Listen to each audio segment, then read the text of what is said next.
Chairman Verhofstadt. Mr. President. I will start today where I ended, in fact, yesterday. The latest report of the European Commission was a disaster on the border between Greece and Turkey. 4 of the 5 hotspots are not there. There is no fingerprinting control, there is no registration in an appropriate way. That's not my findings, findings of the European Commission. And that brings me then to the official topic of the summit, the request of the United Kingdom to renegotiate its position. So let me be very clear, Mr. Chairman, Mr. President. I think it would be a huge mistake if Britain would leave the European Union, and not so much economically. Mr. Kamal, I think most of all geopolitically. I think Britain without Europe, okay, it's a dwarf, let's be honest. We Belgians, we know that we are dwarfs, but maybe they're going to know it also. And on the other hand, Europe without Great Britain, doesn't count, is not a counterweight against China, against Russia, against the United States, against America. It's in fact Putin, Mr. Kamal, who wins in this game in the end, because Putin likes a divided Europe. Mr. Farage and Mr. Putin, that are those who want a divided Europe. Well, I have to tell you, not only it's in contradiction with Article 352 of the treaty, but I think maybe it's better to have another option. Instead of really destroying in one page our project of political integration, why it's not better than to give a new opt-out to Britain? They have an opt-out in Schengen, they have an opt-out in the euro, they have an opt-out for police coordination, they have an opt-out for at least 7 different elements today. Well, we'll create a second opt-out. The reality is that we have a 2-tier Europe today. Okay, if they want a next opt-out, I think that is better than to do the opposite and to destroy the idea of an ever closer union because Britain has to stay. No, I think it's better to be honest to the people and to create an additional opt-out. And then finally, on the emergency brake, and I'm going to finish, Mr. President, let's be honest, Mr. Juncker, I hope that is the last time. Mr. Verhofstadt, you said that Greece isn't protecting its borders properly, but the Commission said that indeed there is a lapsus here.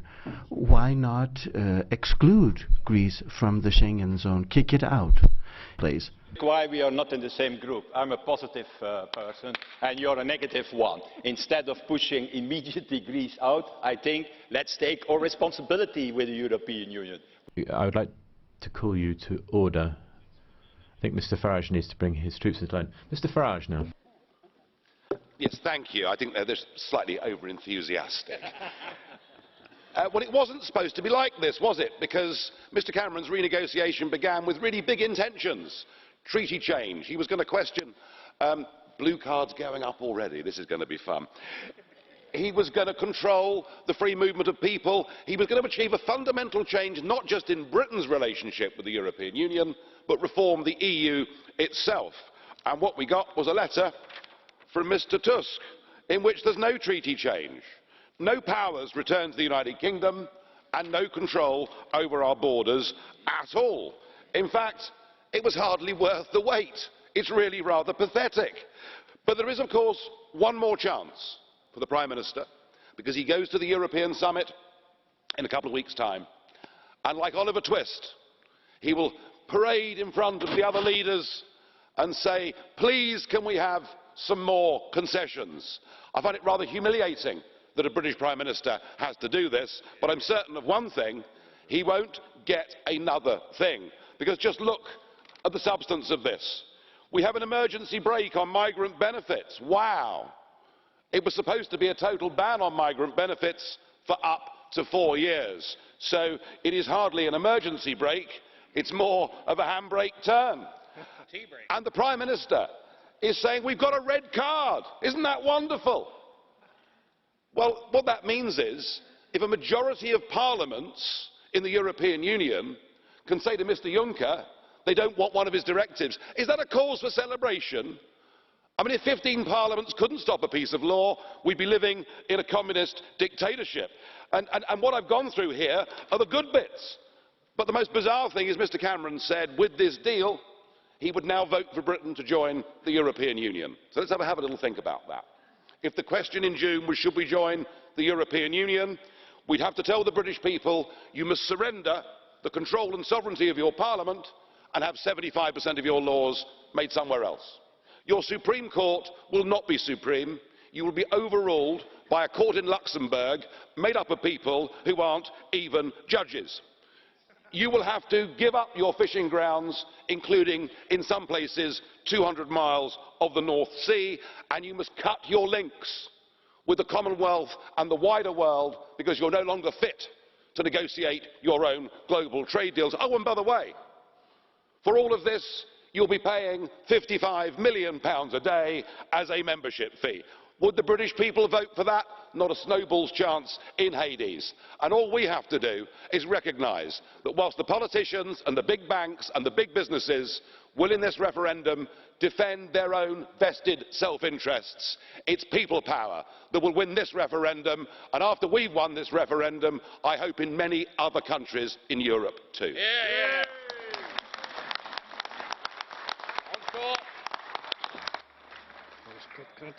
My colleague Scott CATO has a question for you. Thank you very much, Chair. I wanted to have the opportunity to say that as a British member here, I'm embarrassed and ashamed by the rude and disrespectful behaviour by the UKIP members here.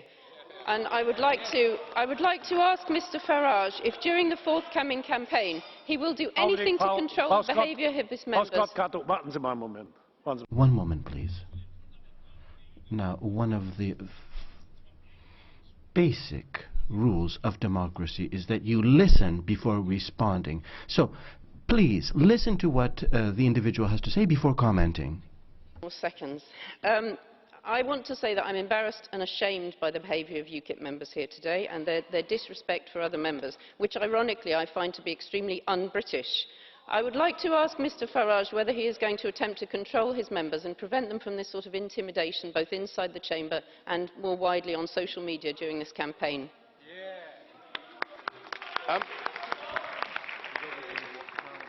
I don't know whether you have a television in your house or not, but if you do, you might have watched Prime Minister's Questions, and you might have seen that actually in elected assemblies all over the world there is vigorous, lively debate, and there's sometimes even humour too. How about that?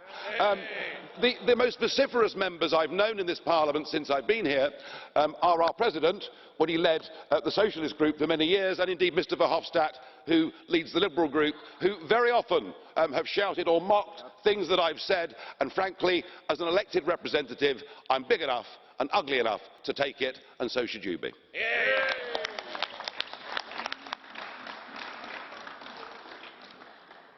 As the most internationalist and outward-facing party, the Lib Dems are committed to keeping Britain a full member of the EU. Thank you very much. Well, your intervention has yielded 5 demands for blue cards. I'm going to admit one, and that's Bill Etheridge. Are you prepared to answer it? No, I think we've had enough blue cards already today. Thank you. Thank you very much. For 1 minute, Janice Atkinson. Well, it's Cam, Sham and Labour will keep the white flag flying, along with the Greens and the remaining Lib Dem. The British public knows that this was a Chamberlain moment, and so do the British newspapers. Let me read to you what the British media are saying. The Sun, who do you think you're kidding, Mr Cameron? The Daily Mail, footling, pedantic and almost ineffective. The Express, a joke. The Mirror, sophistry and spin. Voters are very well informed and they read newspapers. The media matters. There's nothing on agriculture, fishing, trade and environmental policies. Now it's very clear, there is no change. No treaty change, no repatriation of British sovereignty. Britain will keep paying the billions into the EU. And crucially, our borders will remain open to migrants and terrorists. The truth is, Cameron got pretty much what he asked for. Absolutely nothing. It means nothing, and this is what the British people will do, and go for Brexit.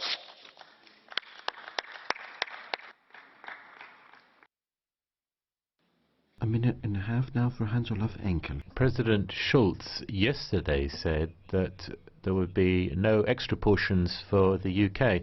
Well, let's not deceive ourselves, ladies and gentlemen, because if the UK were to leave the EU, the EU would surely but certainly demise. And I think, Mr. Royal and Mr. Weber, I need to say to you, gentlemen, just bear in mind who is the second biggest net contributor to the budget. And finally, the country that understands its people will be leaving this Parliament. So the proposal that Prime Minister Cameron has brought about is not only good for the UK, but good for Europe.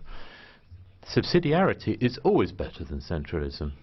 And taking responsibility for yourself is always better than taking responsibility for the bank and other debts of everybody else. I think, unfortunately, Mr. Verhofstadt isn't here because in his modest way, he said he was a very positive person, and having characterized one of my people as negative, I would say to him, we need an opt-out from people and policies of the kind of Mr. Verhofstadt.